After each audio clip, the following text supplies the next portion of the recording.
जय हिंद प्यारे विद्यार्थियों, dear parents. Vande Mataram coaching Chittorgarh से मैं आपका स्वागत करता हूं। बात करते हैं आरएमएस राष्ट्रीय मिलिट्री स्कूल के फॉर्म जो है 9 अक्टूबर से जो है अभी स्टार्ट हो गए हैं 10 सितंबर से, और 9 अक्टूबर को जो खत्म होंगे उसमें क्या क्या प्रोसेस और किस तरीके से हम फॉर्म भर सकते हैं, उसके लिए मैं आज पूरा डिटेल वीडियो जो है आपके सामने लेके आया हूं। यहाँ पर बात करते, देखिए सबसे पहले जो है फॉर्म जो है हम स्टार्ट कब से डेट हुई है भाई, 10 तारीख से जो है 10 सितंबर से जो है फॉर्म की डेट स्टार्ट हो चुकी है, और इस दिन से स्टार्ट हुई और ये डेट जो है, ये लास्ट डेट जो है 9 अक्टूबर की इसकी लास्ट डेट रहेगी। ठीक है, तो यहाँ तक आप फॉर्म जो है वो भर सकते हैं। इसके अलावा यहाँ एक बात है कि कौन कौन बच्चे भर सकते हैं, तो उसकी बात करें तो देखो, वो बच्चे जो अभी फिफ्थ क्लास में हैं और जिन बच्चों की डेट ऑफ बर्थ 6 के लिए, अब मैं पहले फिफ्थ क्लास में और 6 के लिए फॉर्म भरना चाहते हैं भाई, एडमिशन फिफ्थ क्लास में और 6 के लिए एडमिशन वहां मिलेगा, तो उसके लिए डेट ऑफ बर्थ बच्चे की जो है 31 मार्च 2014 से 31 मार्च 2016 के बीच होनी चाहिए। मतलब यहाँ आप ये देख लीजिए कि 1 अप्रैल 2014 से 31 मार्च 2016 के बीच जो है वो डेट होनी चाहिए। किसके लिए? 6 के लिए। जो बच्चा अभी फिफ्थ में है, कोई कहे बच्चा कि साहब मैं 6 में हूं, अभी 6 में है, वो भी भर सकता है, बस इस डेट ऑफ बर्थ के बीच में आना चाहिए, लेकिन उसका एडमिशन वहां पे 6 में ही वापस होगा, रिपीट करना पड़ेगा। इसके अलावा बात करते हैं, क्या फोर्थ क्लास वाला बच्चा भर सकता है? नहीं भर सकता है, क्योंकि फोर्थ से वहां पे 6 में एडमिशन नहीं होगा। इसके अलावा यहाँ बात करते हैं अपन 9th क्लास के लिए। 9th क्लास के लिए जो एडमिशन करवाना चाहते हैं उनके लिए ये बात है कि जिन बच्चों की डेट ऑफ बर्थ 1 अप्रैल 2011 से 31 मार्च 2013 के मध्य हैं, वो बच्चे जो है 9th के लिए अप्लाई कर सकते हैं। और वो बच्चे जो अभी 8th में पढ़ रहे हो, कोई बच्चे 7th में पढ़ रहे हैं और वो फॉर्म भरना चाहते हैं, फॉर्म भर सकते हैं, लेकिन उनको एडमिशन प्रोसेस में नहीं लिया जाएगा, क्योंकि 7th से डायरेक्ट जो है 9th में एडमिशन नहीं होगा। ये बातें जो है 9th और 6 के लिए, एज के लिए बात होगी। इसके अलावा फॉर्म को आपको बड़े ध्यान से भरना है। फॉर्म में जो है आप कोई भी चीज चेंज नहीं कर सकते हो, केवल सेंटर चेंज कर सकते हो। देखो, आप डेट ऑफ बर्थ एक बार आपने कोई डाल दी, आप चेंज कर सकते हो, लिंक डाल दिया भाई, आप जो है मेल फीमेल करके आप डाल दिया और उसमें कहीं आपसे गलती हो गई तो वो आपने चेंज कर सकते हो। और इसके अलावा आप कास्ट सर्टिफिकेट जो है आपके लगाओगे, ओबीसी एसटी एससी जो भी आप सर्टिफिकेट के लिए आप जिस में हैं उसमें अप्लाई करेंगे, तो आप जो भी है आप ध्यान से भरे। उसमें आपने एक बार गलती की फिर उसको चेंज नहीं कर सकते हैं। चेंज करने की जो डेट है वो 9 अक्टूबर के बाद है, उसमें भी आप केवल सेंटर चेंज कर सकते हो, इसके अलावा कोई भी चीज आप चेंज नहीं कर सकते हैं। तो ये है कि एडमिशन, इसके अलावा एक और बात आती है कि एडमिशन फॉर्म तो चलो ठीक है, लेकिन एग्जाम डेट क्या है? तो ये फिक्स है कि एग्जाम जो है वो दिसंबर में ही होगा, क्योंकि जो क्रम चला आ रहा है आरएमएस का पेपर हमेशा दिसंबर में ही होता है। तो अभी आरएमएस के पेपर की कोई डेट, ऑफिशियल डेट नहीं आई है, लेकिन ये फिक्स है कि संडे को होगा और भाई दिसंबर में होगा। तो वो 14 को भी हो सकता है, वो 21 को भी हो सकता है, क्योंकि 14 को संडे, 21 को भी संडे है। तो ये आपको जानकारी होनी चाहिए। आप अपनी तैयारी के लिए Vande Mataram coaching YouTube channel से आप जुड़ सकते हैं, वहां पे आपको क्लासेस जो है फ्री ऑफ कॉस्ट मिल जाएगी। ठीक है, अब ये जो है फॉर्म हम कैसे भरें, क्या प्रक्रिया है, वो सारी बातें जो है हमारी टेक्निकल टीम जो है आपको पूरा प्रोसेस एक फॉर्म भर के कंप्लीट आपको पूरा प्रोसेस बताएंगे। उसी के आधार पर आप जो है आप घर बैठे बैठे फॉर्म भर सकते हैं। जय हिंद। जैसा कि अभी आपको सर ने बताया कि आरएमएस ऑनलाइन फॉर्म कैसे भरते हैं, तो अपन सीधा गूगल पे जाके या फिर अपना गूगल की जो साइट है उस पे जाके देखते हैं कि कौन सी साइट है जिसपे अपन आरएमएस का फॉर्म भर सकते हैं। सबसे पहले आपको अपने पीसी या मोबाइल में गूगल खोल लेना है, उस पर लगाना है कि आरएमएस ऑनलाइन फॉर्म 2025। ठीक है, तो पहली साइट आएगी, फॉर्म लिखा हुआ है, फिर लिखा हुआ है NIELIT। ठीक है, उस पर क्लिक करना है। जैसे उस पर क्लिक करोगे आपके सामने ऐसा बॉक्स खुल के आ जाएगा, उसको ऊपर की तरह स्वाइप करो। ठीक है, 3 ऑप्शन मिलते हैं आपको, कैसे आपको फॉर्म भरना है वो सब बता रखा है। न्यू यूजर रजिस्ट्रेशन करना है, अगर आपने रजिस्ट्रेशन कर लिया है तो आपको लॉगिन कहाँ से करना है वो ऑप्शन भी दे रखा है। तो पहले रजिस्ट्रेशन करना है, उसके बाद में लॉगिन करना है। तो सबसे पहले अपन सीख लेते हैं कि रजिस्ट्रेशन कैसे किया जाता है। ठीक है, तो जिस भी बंदे का, आप जिस भी लड़का लड़की है उसके कैंडिडेट का नाम लिखना सबसे पहले। जैसे मेरा फॉर्म भर देता हूँ मैं, तो मेरा नाम लिख देता हूँ मैं सबसे पहले। ठीक है, उसके बाद में फादर्स नाम लिखना है कि फादर का क्या नाम है। उसके बाद में आएगा नेक्स्ट ऑप्शन आपके पास मम्मी का नाम, मदर्स नेम आएगा।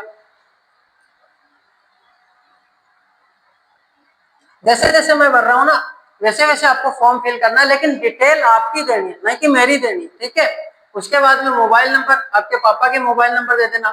ठीक है, जितने भी, एक मोबाइल नंबर जिससे आपको ओटीपी प्राप्त हो सके। उसके बाद में ये इंपॉर्टेंट है कि आपका जो मेल आईडी है, ठीक है, मेल आईडी पे सारा प्रोसेस होता है, तो आपको मेल आईडी ही, जो परमानेंट मेल आईडी है वो मेल आईडी देनी है। ठीक, तो मैं मेरी मेल आईडी दे देता हूँ।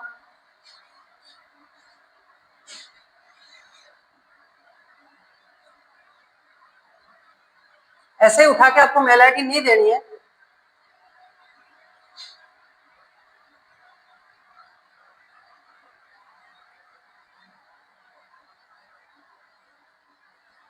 मेल आईडी आपकी सही होनी चाहिए। और जैसे इसमें मैंने गलत किया है तो इसमें लिखा हुआ है कि ईमेल कंफर्म, सेम नाम इसमें नहीं मिल रहा है, तो सेम नाम देना पड़ेगा आपको।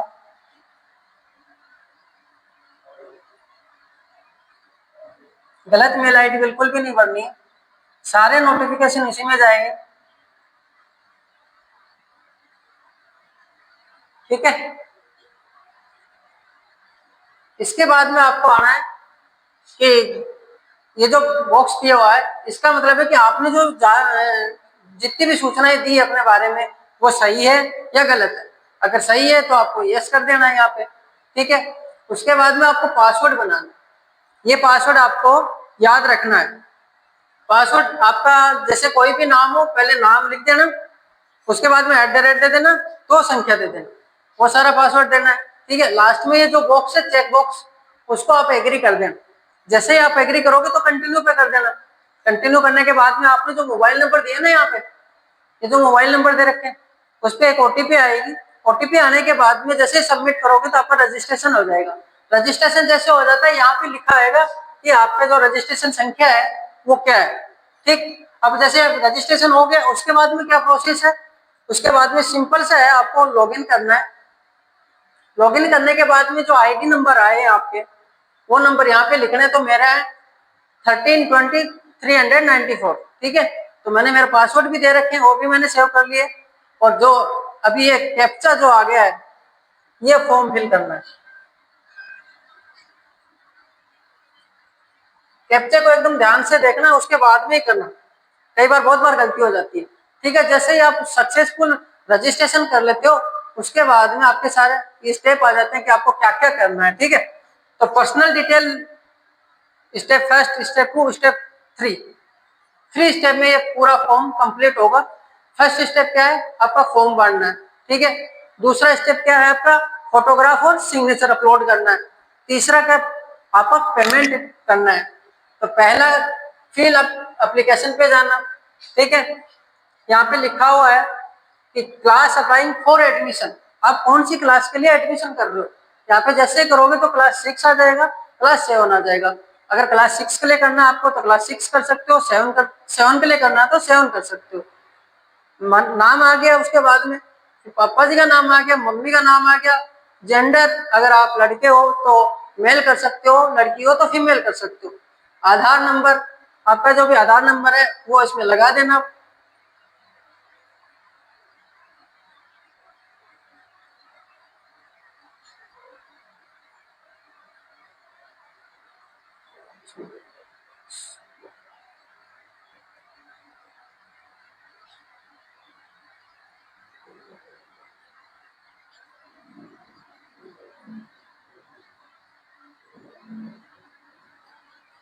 ठीक है, उसमें जैसे अब पेरेंट कैटेगरी दिया हुआ ना, अब पेरेंट कैटेगरी सबसे मोस्ट इंपोर्टेंट है इसमें।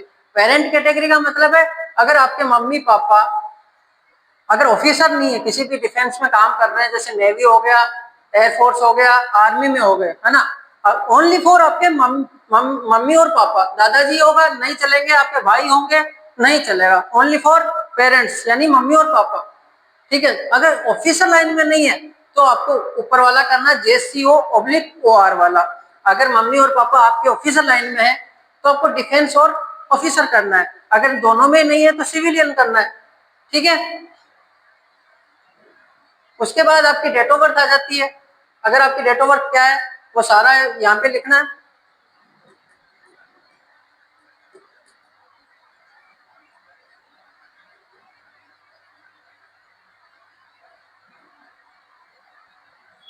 ये सारी जो डिटेल मैं भर रहा हूँ ये मेरे खुद की है, ठीक है, आपकी नहीं है। आप खुद की लगाना है यहाँ पे।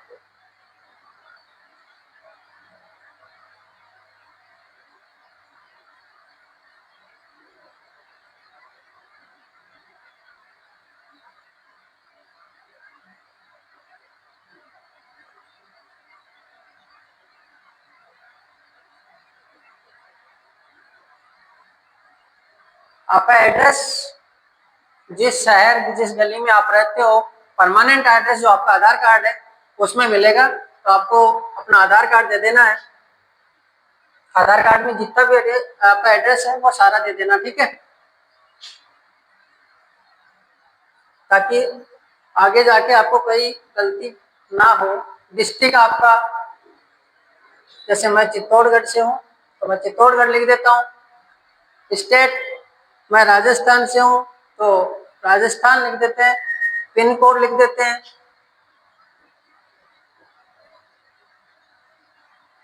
ओके, अब आ जाता है नेक्स्ट ऑप्शन की choice for the city of examination, कि आप एग्जाम देने के लिए आपको 3 सिटी चॉइस करनी है। पहला अजमेर कर देता हूँ, सबसे पास में अजमेर है, ठीक है। उसके बाद में अहमदाबाद कर देता हूँ, तीसरा मेरा भोपाल कर देता हूँ, ठीक है। जो भी आपको नियर बाई सिटी लगे वो 3 ऑप्शन आप सिटी चूज कर सकते हो। उसके बाद लास्ट आ जाता है आपका, यहाँ पे करना है ओबीसी कर लेना अपनी कैटेगरी, ये कर दिया सब। जैसे कैटेगरी आप सेलेक्ट करोगे 680 रुपए ओबीसी के लग रहे हैं, ठीक है। और यहाँ पे आप जैसे इसमें SC और ST करोगे ना तो बता देगा ये कितने रुपए लग रहे हैं। 340 रुपए SC और ST के लग रहे हैं, और जिसके डिफेंस या फिर आर्मी में काम कर रहे हैं वो 320 रुपए। यहाँ से आई एग्री करना,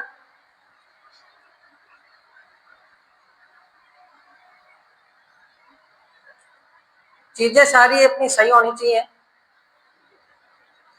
गलत भरनी नहीं है।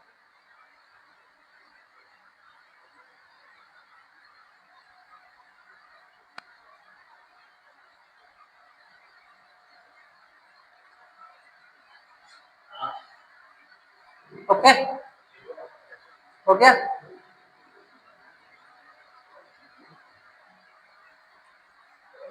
एग्री करो। ये अपना फर्स्ट जो पार्ट है कि फॉर्म को कैसे भरते हैं वो सारा हो गया है।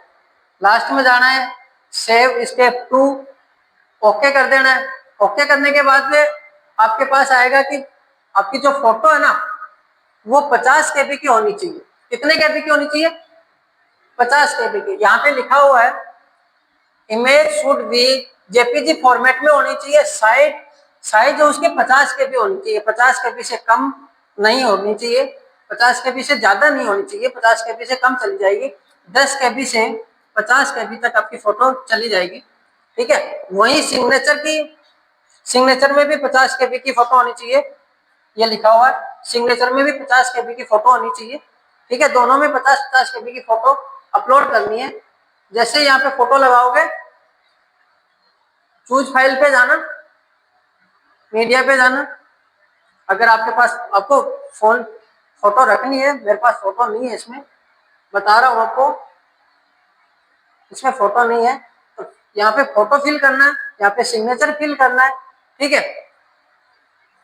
कास्ट सर्टिफिकेट आपका मोस्ट इंपोर्टेंट है कि आप जिस भी जाति के हो, जिस भी कास्ट सर्टिफिकेट आप कास्ट से रिलेटेड हो, वो यहाँ पे अपलोड करना है, ठीक है। साफ साफ लिखा हुआ है upload caste certificate in PDF format. कौन से फॉर्मेट में? पीडीएफ फॉर्मेट में। और उसकी साइज क्या होनी चाहिए? ओनली फॉर 250 KB होनी चाहिए, ठीक। जेपीजी फॉर्मेट में नहीं चलेगा, आपको पीडीएफ में ही बना के देना पड़ेगा। एंड देन उसके बाद एडमिशन आपको कहाँ का, ठीक है। आपने पहले एग्जाम सेंटर भरे, एग्जाम सेंटर के भरने के बाद में आपने एग्जाम दी, सोचो उसमें अगर आपका सिलेक्शन हो जाता है तो आप फर्स्ट चॉइस स्कूल कहाँ पे लेना चाहते हो, सेकंड चॉइस स्कूल आप कहाँ पे लेना चाहते हो, थर्ड चॉइस आपको कहाँ पे चाहिए। तो ये 5 चॉइस दे रखी है आपको। तो फर्स्ट में आपको राजस्थान अजमेर में है, एक तो आपका धौलपुर है, तीसरा बेंगलुरु हिमाचल प्रदेश। ये जैसे जैसे मेरे तो क्या है कि मैं तो आपको फॉर्म भरना सिखा रहा हूँ, आप अपने पेरेंट्स के साथ बैठना वैसे वैसे करना अगर आप, ठीक है। सेकंड ऑप्शन आ जाता है आपका हॉस्पिटल का, नियर बाई हॉस्पिटल कौन कौन सा है, तो आप अपने हिसाब से भर देना है। जाना आपने ना, तो नियर बाई हॉस्पिटल आपको भरना है।